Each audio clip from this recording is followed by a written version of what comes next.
ఏమేవ్ నీ సుపుత్రుడు ఎక్కడ? క్రికెట్ ఆడుకోవడానికి ఫ్రెండ్స్ తో బయటికి వెళ్ళాడండి. పనికి మళ్ళీ అద్దవ్వా బీటెక్ అయి 3 నెలలు అయింది. పంది తిన్నట్టు తింటున్నాడు, తిరుగుతున్నాడు. జాబ్ గురించి ఏమన్నా ఆలోచించేది ఏమన్నా ఉందా వాడు అసలు? రాని నా కొడుకుని చెప్తా ఇవాళ వాడి సంగతి. అమ్మా ఆకలి అవుతుంది, అన్నం పెట్టే. ముందు నాన్న పిలుస్తున్నాడు, వెళ్ళు. అన్నమే గారు మా డైరెక్ట్ గా అన్నమే పెడతాడు.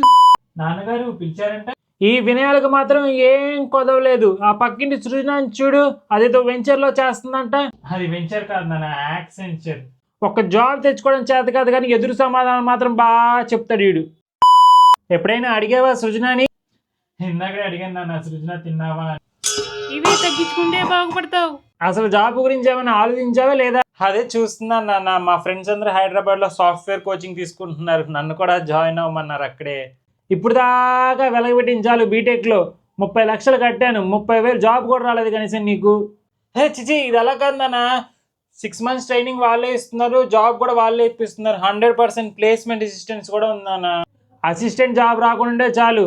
ఇంతకీ మీ ఫ్రెండ్స్ జాయిన్ అయిన దగ్గర మాత్రం జాయిన్ అవ్వమాక, అక్కడ కూడా అదే పనికి మళ్ళీ ముచ్చట్లు పెడతా ఉంటారు. ఇంతకీ ఏం కోర్స్ జాయిన్ అవుదామని? ఇంటర్ కోర్స్ నాన్న. ఏంటి చిచి? Full stock web development course నాన్న. సరే చూసి జాయిన్ అవ్వు. అలాగే నాన్న.